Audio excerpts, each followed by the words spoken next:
So you probably never met me before, and hello, thank you for stopping by. I'm pretty sure you're here for me talking about Idubbbz. Let's go ahead and go over that. I don't want to waste your time. Let's go ahead and get into it. His entire video is him coming to terms with all the content that he's made for the past several odd years, for the better or for worse. Now, there's a ton of people that you can watch that is also talking about this and their own particular takeaways, but the main thing that I want you to get out of it is I actually want you to get something out of it. There's something that you could really learn from this because time comes for everybody. There's no escaping that. That motherfucker is on your ass every step of the way, every second, every minute, every hour. There is no escaping it. Even as you listen to me, time is on your ass, and you will be getting older and older and older and older. And with age, there comes change. Everything in life is change. Time is change. You change.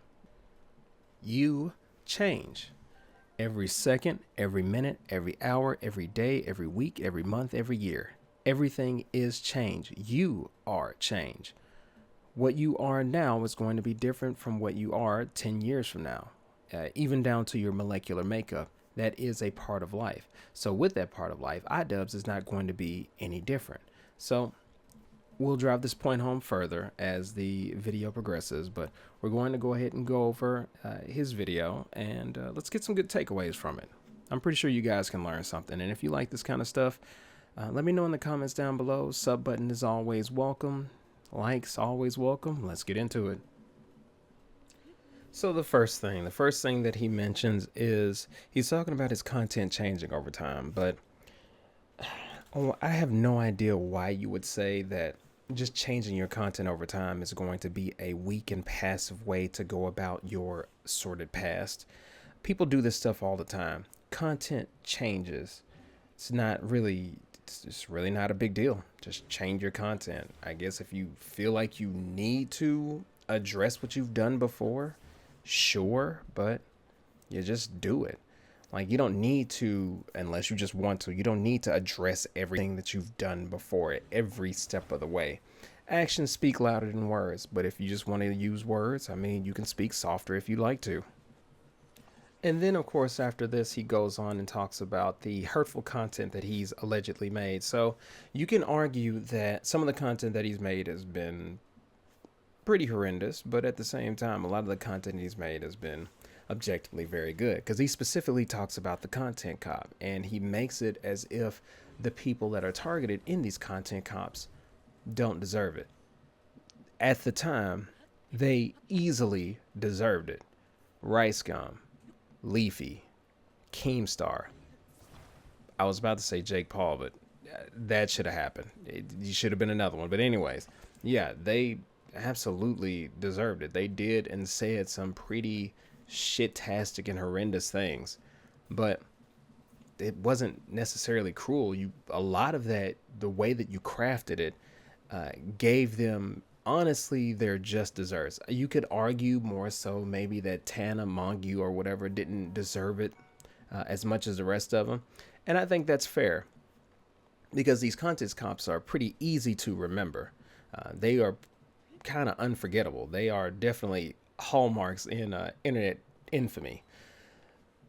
So you can make that argument for Tana, but the rest of them absolutely deserved.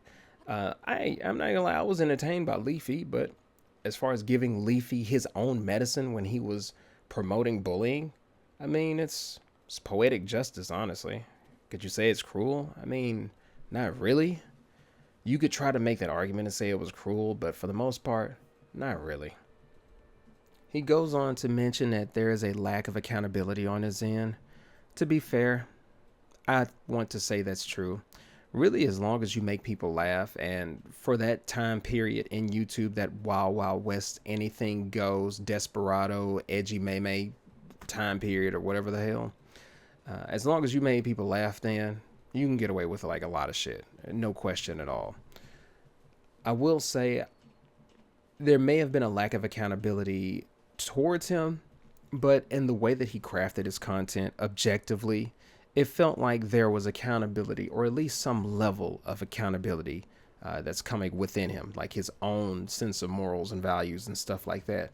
Would it be the exact one to how he is now or how you objectively should be?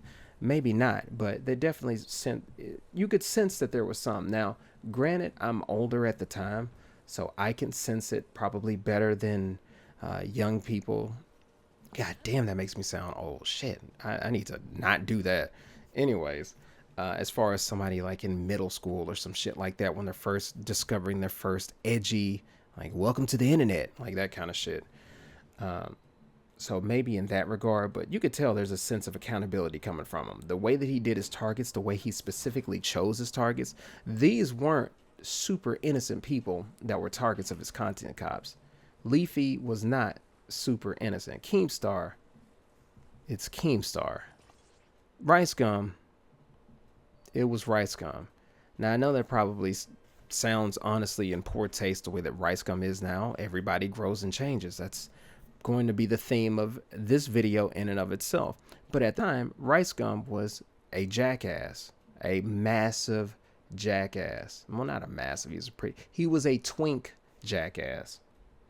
And as far as Idubbbz morally grandstanding, I wouldn't say that that's morally grandstanding. I honestly think it's just more so of that's how you get attention on YouTube, is by being over the top. If you do something kind of like what I'm doing, where it's just like a conversation or something like that, that doesn't seem like that grabs as much attention as being bombastic and all over the place. It just fucking works. Like, that's what works. If you want to be successful, chances are you're going to have to do shit like that. Otherwise, you're going to end up like me. Sure, you may have a nice podcaster voice, but you'll have enough anxiety due through years and years of trying to get somewhere in life without much to show for it, and you'd have enough anxiety that, if put in pill format, would probably take down an entire bull elephant. Anyways, back on topic. So he also mentions indoctrination of cruelty. I don't necessarily see that as such, but again, since I have a more older mindset, there is a chance that it could be indoctrination of like teaching kids to be little shits.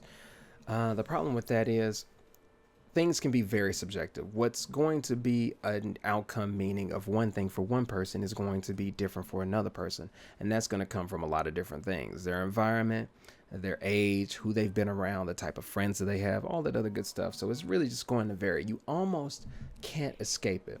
And because everything is a gray area, well, not everything, that's not fair. Some things are black and some things are in black and some things are in white. And then there's that general gray area that more often than not, if you give a shit, you operate more so in the gray area. You try to keep the good and the bad, the objective good and bad in mind. My own philosophy on that is more or less somewhat utilitarian, which is trying to do the maximum amount of good for the maximum amount of people. Just try to weigh and come out with the least amount of people getting hurt, or at least how much somebody gets hurt. All you can do is just weigh that. Like, is really, when you're in an area like this and it's not something like murder or something like that, or something really, really, really, really brutal to deal with. If it's something like entertainment and content and stuff like that, it's really hard to say, because on one hand, you can be indoctrinating and convincing young or younger people in middle school, kiddos and stuff like that, that this type of thing is good, and they can take it the wrong way. They can get the wrong message. But on the flip side of that, you can get an older crowd or maybe a more experienced crowd that gets the same type of content, and they get a completely different message. It's clearly, don't do this. This is not bad. Don't follow what I say. Get the underlying meaning. And I'm pretty sure that's what he was aiming at the time. It may not be as refined as it would be now, but for the most part, I'm pretty sure that's what he's getting at. But again, I have an older mindset, or what do they call it? The old soul. So maybe that's why I take it that way. And maybe he did indoctrinate somebody. I feel like that's just going to be an inevitable end result of it, you know? Because things are really subjective. Some people will get this takeaway, some people will get that takeaway. Whether you're reading a book, an audiobook, a TV show, a song, whatever, there's different interpretations for different things. I also feel him when he says he's worried about not being entertaining. That's something that I stress with myself. I tried different content here and there, and it's like, oh shit, am I being entertaining? Am I funny? Am I interesting? And I look at analytics, like as far as who looked at what, who did what, who liked what, all that all the time. And it kind of drives you crazy. You're supposed to look at it, but at the same time, it definitely fucks with you. At another point, he also mentions feeling responsible when he used to not feel responsible. I really like this particular topic because it really cuts two ways for me. You shouldn't be responsible for every single thing that your fan base does because they do have some sense of agency. And on the flip side of that, you should be or you should feel very accountable because you are the fan base that you create for yourself and vice versa.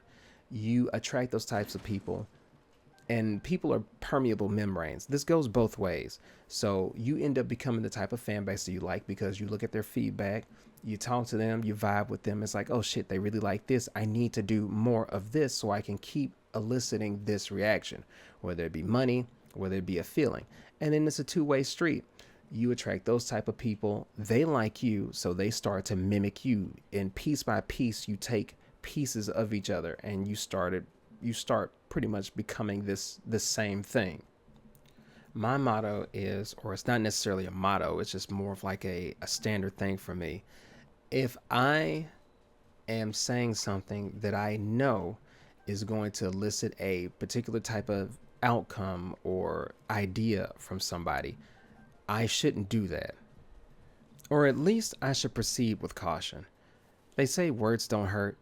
People have been buried 6 feet under, literally, over words. Sadly, it's an annual thing, actually. This happens every year. You might as well say it happens every month. I'm pretty sure if we actually research it to the T, month after month, year after year, it's probably a monthly thing, not just a yearly thing. And it's easy to say, free speech, blah, blah, blah. And for the most part, I totally get that. But you also have to think about the positive freedoms and the negative freedoms that come from free speech. Because it sounds great when they're not planning your funeral this coming Saturday. You know what I mean? It sounds great then. But at the same time, on the flip side, free speech is a very valuable and precious thing to me. Like, I can tell the president to suck a fat one, and I'm not going to jail for the next 20 years. That shit's amazing, and I immensely appreciate that. Like, that changes lives, being able to say what needs to be said. So it's a tough tightrope to walk, honestly. To throw the whole I miss the old Idubbbz, Idubbbz crowd a bone. To be fair, since he's namely talking about his content cops, a lot of them were very justified. Some of them were even, I'd say a good chunk of it wasn't good fun. Like the tech destruction channel ones. I'm fine with that one because tech destruction channels honestly pissed me off at the time because it's really, as somebody with not a lot of money, it's definitely fun to see thousands of dollars get obliterated. Not to say that I would have gotten it in the first place, but just something about that pisses me off. The Jinx one, I would say, was fair, but on retrospect, considering the fact that how just reacting seems to be the way of the world now, maybe Jinx was ahead of his time. The food review one seemed like it was in good fun, but the main ones I'm pretty sure he's talking about is like your Keemstar one, the Leafy one, Right Scum. I honestly would say those would probably be the top three that he's referring to. And maybe Jinx, but I really think it's going to be those top three. They all deserve that criticism. They were putting out shit out into the world, and they really weren't getting called out for it. Even if somebody was calling them out for it, chances are those voices were so small, it really didn't even matter. But overall, I would objectively say, and I have to keep it in mind, that a younger brained demographic is going to probably have a different takeaway than me.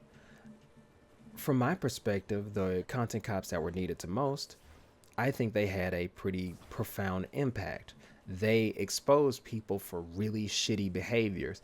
And I would argue that a lot of those shitty behaviors got put in check. Even if it was just for a time, they got put in check. And for instance, Leafy's editing skills, he definitely fixed up his editing a bit after the first content cop on him. But I mean, that's not necessarily a lesson, but that's just like a quick example off the top of my head, years after that, years after it. But it clearly showed that they were paying attention. Whether they fixed it or not, at least they were more so put on notice. Because a lot of them said and did some head ass shit they needed to be put on notice for it. Because let's not forget, Leafy and Rice Gum, they both were bullying kids. They were being jackass little shits to kids. That was a thing. They got called out for it. That needed to happen. Come on. I know it was a long time ago, but let's remember now. Let's go down memory lane. The trans statement, that's really depressing. I hate that somebody feels like that, considering the landscape and the climate that Republicans have made in this particular climate. It's shit-tastic for somebody to have to feel like that. It's like, I feel like people don't like me just because I exist. That's beyond fucked up. It's mad. It's super King Kamehameha fucked up. So if that got to him, hey, I get it. And yeah, the bombastic issue of virality on YouTube. He's not mentioning this, but these are my words. I really think that's part of it. I think he probably thinks that he was he said it. He's like, I was very cruel. I don't necessarily just say it was cruel. It's really just a bombastic. That's how you're able to get to where you are. That's just a part of it. It's fine that he feels like it was cruel, but I just don't feel that it was cruel. But I could be wrong. That's just my opinion on it. And he says he feels bad for the harassment that his wife has gotten. I mean, sure, she's gotten harassment for his assorted past and probably a part of her assorted past too. Like, it's not going to be just one person shouldering the burden. But the problem is, it's the internet. It really truly is. This is a very cliche ass old statement. It's the internet. But seriously, it's the internet. People are going to be shitty to you damn near almost no matter what you do. Whether it's deserved, like some people do deserve objectively, whether you're just being a genuine nice person, people are going to give you shit for it. That's just what's going to happen. I've got video in the pipeline to where I'm talking about the completionist, where he got shit for the whole G4 thing. He's an incredible dude from the looks of it. He just gets shit for it. Like the angry video game nerds gotten shit for stuff. People just, if you're online, you're going to get shit for it, whether you deserve it or not. That's just a part of being online. Hell, if you brown and you're online, you're just going to get shit just for that. It's like, oh, I have more melatonin in my skin melanin pigmentation in my skin than you. So I guess I'm getting shit for it. All right, haha, N-word. Yeah, haha, yo, yeah. Like, just the most brain dead, head ass, troglodyte, room temperature IQ, has the brain power of a summer squash ant IQ. That's what you're going to run into online. I just don't think you'll escape that no matter what. So for him to feel like he needs to apologize for that is really just weird to me, but I get it. That's probably just how he is as a person. You feel like you want to, or not necessarily you want to, you feel like you should shoulder more so of the burden that you feel like you've caused, because he is not a small creator. Like, he's going to eventually be at 8 million strong. Like, that is not small in any way, shape, or form. So of course he's probably going to feel a massive amount of responsibility.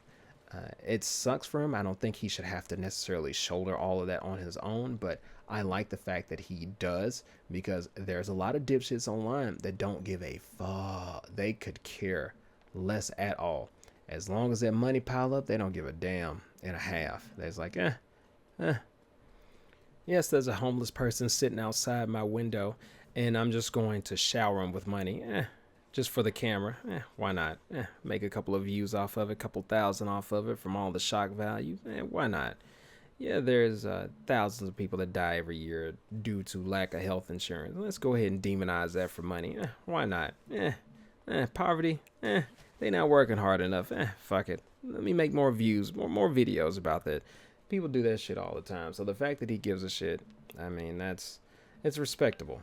It really, truly is. Because Giving a damn really takes energy. It takes effort. And it's so much easier to just not care, or at least the ride objectively, mentally may feel easier by not caring. So I'm going to give you an overall. I believe I've kept you here long enough. Like I said, if you do like this type of stuff, definitely feel free to hit that subscribe button. But my conclusion overall, there are some really good lessons to be had here, whether you're a content creator or whether you're just somebody that's trying to do the best they can in life, which I like to believe that that's the majority of us, you know? So the first thing I would say is you should accept change and growth. People evolve and change over time. It's really important whether you're a content creator, whether you're just or really just like a regular person just trying to go through their day to day. Your past should not dictate your future. It should not dictate your reality. You should be able to be allowed to change how you want to be perceived, how you want to perceive yourself. There should be nothing that's wrong with that. Accept that and accept growth. It should be completely fine.